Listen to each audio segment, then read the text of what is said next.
সকলকে জানাচ্ছি 2025 সালের নতুন বাংলাদেশের নতুন ঈদের শুভেচ্ছা, ঈদ উল ফিতরের শুভেচ্ছা, ঈদ মোবারক। আজকে একটি গুরুত্বপূর্ণ বিষয়ে আপনাদের সামনে কথা বলার জন্য হাজির হয়েছি। সেটি হচ্ছে গতকাল রাত থেকে অর্থাৎ চাঁদ রাত থেকে সারা বাংলাদেশে ঈদের যে একটা আমেজ সেটি কিন্তু আপনারা বুঝতে পেরেছেন। অর্থাৎ ঈদ ঈদ একটা সাজ ভাব সারা বাংলাদেশের আনাচে কানাচে ছড়িয়ে পড়েছে। স্মরণ করুন তো সর্বশেষ কবে আপনারা ঈদের এরকম আমেজ দেখেছেন? মজার ব্যাপার হচ্ছে ঈদের নামাজের পরে সুলতানি আমলের মিছিল বের হয়েছে, যাকে ঈদ মিছিল বলে অভিহিত করা হয়েছে। এরকম নজির বাংলাদেশে আমাদের যারা দাদা চাচা নানা আছে, যাদের বয়স 90-100 বছর, আপনারা এরকম নজির আপনাদের স্মরণকালের ভিতরে দেখেছেন কিনা আপনারা একটু দয়া করে আমার কমেন্টস বক্সে জানাবেন যে আপনারা দেখেছেন। আমি যতজনের সাথে কথা বলেছি তারা সবাই বলেছে যে না, আমাদের বুদ্ধির উপরে অতীতকালে এই ধরনের ঈদ উৎসব, ঈদ আমেজ বাংলাদেশে কখনো আমরা হতে দেখি নাই। কিন্তু কেন 2005 সাল থেকে শুরু করে 2024 সাল পর্যন্ত এই সময়টুকুতে এই বাংলাদেশে মুসলমানদের কোনো প্রতিনিধিত্ব ছিল না। নামকাওয়াস্তে মুসলমান নামধারী শাসক থাকলেও তিনি মূলত অন্য দেশের পারপাস সার্ভ করতেন এবং সেখান থেকে যে ডক্ট্রিন আসতো সেই ডক্ট্রিন অনুযায়ী কিন্তু তিনি এই দেশ পরিচালনা করতেন। যার কারণে ও দেশ থেকে কখনোই এদেশের মুসলমানদেরকে একত্রিত হবার এবং তাদের সাংস্কৃতিক কার্যক্রম পরিচালনা করার অনুমতি কখনোই দেয়া হয় নাই। যার কারণে আমরা বিগত সময়ে দেখেছি, বিগত বছরগুলোতে দেখেছি, রমজান মাসে ইফতার করতে একত্রিতভাবে ইফতার করতে বাধা দেওয়া হয়েছে। রমজান মাসে বড় তারাবির নামাজ একত্রে জামাতে পড়তে বাধা দেওয়া হয়েছে। ঈদের পরে তাদের একটা গ্যাদারিং করতে বাধা দেওয়া হয়েছে, সাংস্কৃতিক উৎসব করতে বাধা দেওয়া হয়েছে। অর্থাৎ ওইখান থেকে যে ডক্ট্রিন দেওয়া হয়েছে এই দেশের সো কল্ড মুসলমান নামধারী অন্য দেশের প্রতিনিধিত্বকারী একদল শাসক তারা সেটিই পালন করেছে।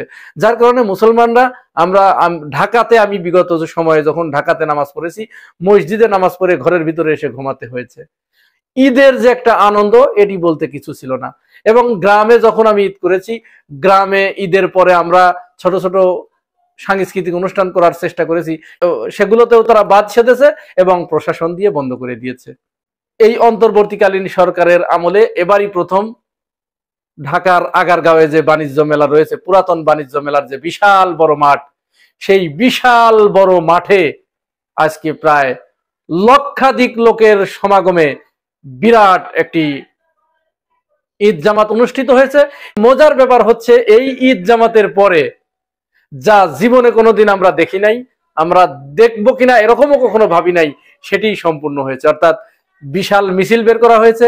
মিছিলটির প্রথমে ছিল পুলিশের যে চৌকস ঘর সোয়ার ছিলেন, তারা ছিলেন তাদের শক্তিশালী ঘোড়া নিয়ে, তারপরে ছিলেন হাতির সাজোয়া যান, তারপরে মানুষের পদযাত্রা, এরপরে প্রায় 20টির মতো ঘোড়ার গাড়ি, মহিষের গাড়ি, মুঘল আমলের বিভিন্ন চিত্রকল্প সংবলিত বিভিন্ন সাংস্কৃতিক এলিমেন্ট।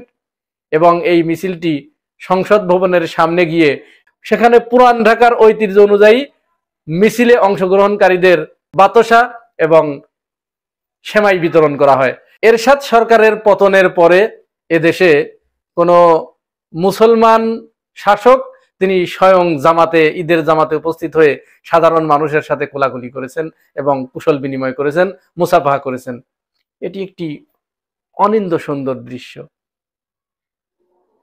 এই দৃশ্য ভুলবার নয়, এই দৃশ্য দেখার মতো দৃশ্য। যা কেউ করতে পারে নাই এই অন্তর্বর্তীকালীন সরকার সেটি করে দেখিয়েছে, এই ইউনূস সরকার এটি করে দেখিয়েছে। অথচ সেই ইউনূস সরকারকে একসময় অনেকেই সুদখোর বলে গালিগালাজ করা হতো। খোদার কসম আপনারা বিশ্বাস করেন এই ইউনূসকে আজকে ঈদের প্রতিটা ঈদের জামাতে তার জন্য হাত তুলে মোনাজাত করেছে, হাত তুলে দোয়া করেছে আলেমরা।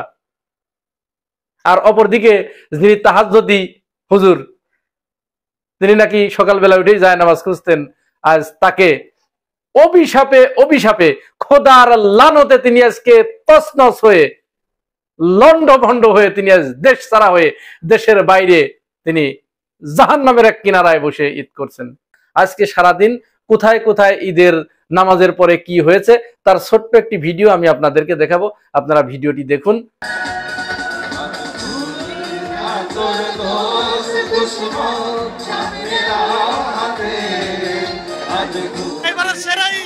এরকমই আমি আর কখনো দেখি নাই। বিনোদন ইনশাআল্লাহ সামনে এরকমই চলতেই থাকবে। অভিনব একটা আয়োজন, যেটা এর আগে আমরা কখনো দেখিনি, এখন এই প্রথমবার, এবং এটা প্রত্যেক বছর হবে এই আশা করি ইনশাআল্লাহ।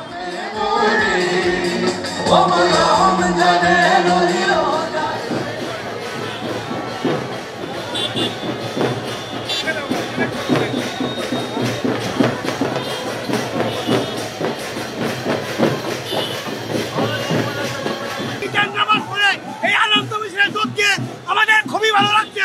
ঈদের বিশাল উৎসব, এই ধরনের উৎসব বাংলাদেশের ইতিহাসে গত 20 বছরও হয়েছে কিনা সন্দেহ আছে আমার।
মনির ভাই